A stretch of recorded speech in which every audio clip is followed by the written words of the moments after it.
आपको एक बड़ी खबर बता दें जो ईरान से आ रही है। ईरान एनपीटी से बाहर हो सकता है। जी हाँ, ऐसे संकेत मिल रहे हैं ईरान की तरफ से कि ईरान अब एनपीटी से बाहर हो सकता है। और ये बड़ी खबर है कि परमाणु अवसार समझौता तोड़ सकता है ईरान, और एनपीटी से बाहर आने के संकेत लगातार ईरान से मिल रहे हैं। अब इस पूरी खबर पर हमारे सहयोगी प्रणय उपाध्याय भी हमारे साथ जुड़ गए हैं। प्रणय, अगर इसको देखा जाए, आपने पहले भी बताया था कि एनपीटी एक ऐसी चीज होगी जिससे ईरान बाहर निकलने की पूरी कोशिश कर रहा है, इसको लेकर तैयारियां कर रहा है। अब इस खबर का क्या आप कह सकते हैं प्रभाव पड़ेगा?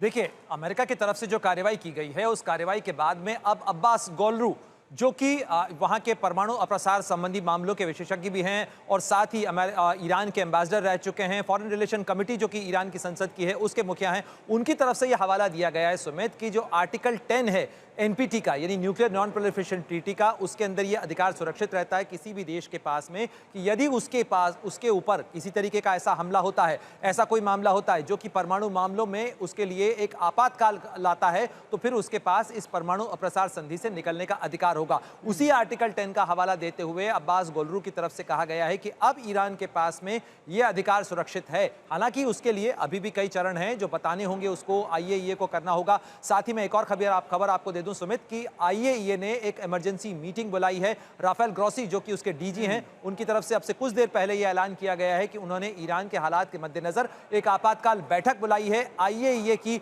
जिसके अंदर इन तमाम मुद्दों के ऊपर चर्चा होगी। लेकिन यदि बड़ा सवाल ये जो है कि अगर परमाणु अप्रसार संधि से ईरान बाहर आता है तो फिर तो ये सारी चीजें काउंटर प्रोडक्टिव हो गई। लेकिन बड़े एक और चीज है, क्या एनपीटी की कोई औपचारिकता बची है? जिस तरीके के अटैक अमेरिका की तरफ से ईरान पे किए गए, पहले इजराइल कर रहा था, क्या कुछ औपचारिकताएं बची हैं इन सब चीजों की? क्योंकि ईरान तो अभी मान चुका है कि जो अमेरिका को करना था, जो इजराइल को करना था, उन दोनों ने ही वो कर दिया।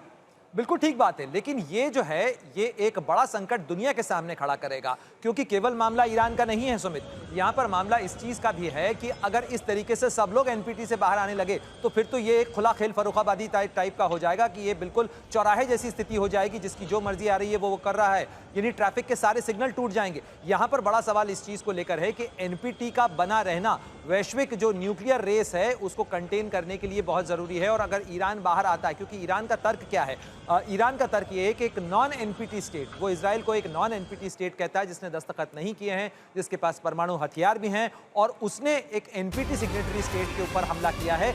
इसलिए आपको बीच में रोकूंगा, लेकिन इस बीच एक बड़ी खबर अपने दर्शकों को बता दें कि अमेरिकी हमले के बाद कतर की भी चेतावनी सामने आई है। कतर से भी एक बड़ी चेतावनी आई है, और ये चेतावनी है कि कैसे इसके परिणाम बहुत भयावह होंगे, ये कतर की तरफ से कहा गया। यानी आज अमेरिका के इन्वॉल्वमेंट के बाद कतर की तरफ से बात की गई। अमेरिकी हमले के बाद कतर की ये बड़ी चेतावनी सामने आई है। अमेरिका ने आज 3 बेसिस पर अटैक किया था, या मिलिट्री आप कह सकते हैं कि जो न्यूक्लियर प्रोग्राम इंस्टॉलेशन पर अटैक किया था, उसके बाद कतर की ये प्रतिक्रिया सामने आई है। उन्होंने कहा बहुत भयावह होंगे इसके परिणाम, और इस हमले की निंदा भी की। ओमान ने भी अमेरिकी हमले की निंदा की। देखिए, लगातार मिडिल ईस्ट के वो देश जहां पर अमेरिका के बेसेस हैं या अमेरिका की मौजूदगी है, उनकी तरफ से भी लगातार इस तरीके की प्रतिक्रियाएं सामने आने लगी। अमेरिकी हमला अंतर्राष्ट्रीय कानून का उल्लंघन है, ये ओमान की तरफ से कहा गया है। और देखिए, हमारे साथ रविंदर सचदेव सर भी हैं। सर देखिए, मिडिल ईस्ट जो बड़ा बेस माना जाता है, या फिर अमेरिका की बहुत ज्यादा मौजूदगी वहां पर है, लेकिन अब सारे ही देश उस बात की मुखालफत कर रहे हैं जो अमेरिका ने आज एक्शन लिए। क्या ये सिर्फ सांकेतिक है, या सिर्फ अब स्टेटमेंट तक ही सीमित रह जाएगा, या कोई बड़ा कदम भी होगा? मोरले से सिंबॉलिक है, मोरले से अपनी आवाम को दिखाने के लिए कि भाई हम खड़े हैं मुस्लिम वर्ल्ड के साथ। अदरवाइज तो ये सारे के सारे देश अमेरिका के फेवर में जा रहे हैं, लीन कर रहे हैं, अमेरिका के पैसों पे चल रहे हैं। जॉर्डन हो गया, इजिप्ट हो गया, खासकर कतर, डेफिनेटली कतर पे अपना बहुत बड़ा पैसा, पर कतर ने तो इतना बड़ा अमेरिकन एयरफोर्स का बेस लार्जेस्ट वहाँ दे रखा है, 15,000 उनका अमेरिकन फोर्सेस को। यूएई हो गया, सऊदी हो गया, ठीक, इनकी बात पर यह सही है कि खतरा हो सकता है, यस खतरा हो सकता है। इनको अपनी सत्ता का भी खतरा है, क्योंकि अगर ये रीजनल कॉन्फ्लिक्ट बढ़ गया तो इन देशों में कई जगह तख्ता पलट भी होते, पता नहीं चलेगा क्या होगा। 1 सेकेंडली, जहाँ तक बात रही एनपीटी की, सही बात जैसे आप कह रहे हैं, इजराइल ने एनपीटी ट्रीटी साइन नहीं करी है, इजराइल ने एटॉमिक वेपन बना रखा है, सबको पता है। इधर इसराइल ने ईरान ने एनपीटी साइन करी थी, पर वो जा रहा था। तो एनपीटी की औपचारिकता डेफिनेटली इस दुनिया के सिग्नल्स टूट रहे हैं, राइट? ट्रैफिक सिग्नल्स, जो दुनिया के rules and order, rules based order जो को दुनिया का, वो हर्ट हो रहा है। बट जहाँ तक बात है कि इन मिडल ईस्ट स्टेट्स का, इनकी जो भी स्टेटमेंट्स आएंगी, कंडेम करेंगे, स्ट्रांगली कंडेम करेंगे, यूएन में रेजोल्यूशन कर देंगे, ओआईसी में कर देंगे, परंतु उसके अलावा ये कोई देश कोई कदम मुझे नहीं दिखता उठाने जा रहे हैं, बल्कि इनको ये डर है कि इनका खुद खतरा हो। और मेन चीज अब ये है, ईरान, क्या ईरान जो रिटेलिएट करेगा इन सब देशों में, करीब यहाँ पे करीब 26 या 27 अमेरिकन बेसेस हैं टोटल, अलग अलग देशों में, कुवैत में भी है, इराक में भी है, बहरीन में नेवल बेस है, नेवल फ्लीट का हेडक्वार्टर है, 50,000 अमेरिकन सैनिक है। तो अगर ईरान, देखिए ईरान अमेरिका तक तो पहुंच नहीं सकता उसका कोई मिसाइल, उसके हाइपरसोनिक अच्छे मिसाइल हैं, बट 1,500-2,000 किलोमीटर के।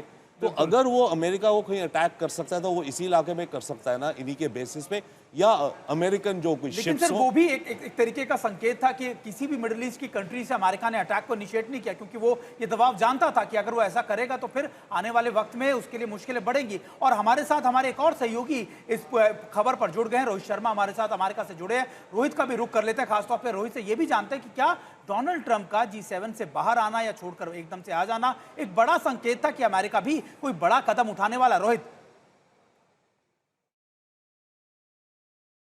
देखिए, ट्रम्प का G7 छोड़ के आने पे उस समय जब उन्होंने बातें लिखी थी कि कुछ बड़ा होने वाला है, मैं कुछ इस तरह का अंदेशा था, हर किसी को था कि जब वो यहाँ वापस आए तो कुछ ना कुछ तो होगा। कितनी जल्दी होगा, कितना समय लगेगा, ये देखिए, ये सारी चीजें nobody talks about in public, इसमें बहुत सीक्रेसी होती है। पर हाँ, ये इंडिकेटर जरूर था कि अमेरिका कहीं ना कुछ इन्वॉल्वमेंट जरूर कर रहा है। कईयों का मानना था कि शायद एक डिप्लोमेटिक पुश की कोशिश कर रहे हैं डोनाल्ड ट्रंप, और उसमें कुछ अचीव हो सकता है। तो दोनों बातें चल रही थी कि या तो अमेरिका अटैक करेगा या कुछ डिप्लोमेटिकली अचीव कर सकता है। जब प्रेसिडेंट ट्रंप G7 छोड़ के कनाडा से वापस आए, और जहां तक 2 हफ्तों की बात है, मुझे लगता है कि ये एक स्ट्रेटेजिक मूव था प्रेसिडेंट ट्रंप का। आई थिंक उनके पास सारे ऑप्शन थे, जो हम हमेशा कहते हैं कि अमेरिकन प्रेसिडेंट के पास सारे ऑप्शन होते हैं टेबल पे, वो जो चीज सिलेक्ट करना चाहे उसमें से he can make a decision. तो कहीं ना कहीं मुझे लगता है कि अ, थोड़ा सा एक अ, थोड़ा एक उनके मन में शायद काफी चीजें होंगी before making such a decision, क्योंकि दिस मीन्स कि अब ईरान अगर रिटेलिएट करता है तो एक फुल ब्लोन वॉर हो सकता है। तो उस हेजिटेशन को ओवरकम करने के लिए शायद उन्हें समय लगा, या समय उन्हें लगा कितना समय लगेगा। But then as soon as जब उनके पास प्रेजेंट किया गया प्लान को और बताया गया कि कितना क्लोज है ईरान एक न्यूक्लियर वेपन बनाने में, आई थिंक उनका डिसीजन बहुत जल्दी स्विफ्ट था।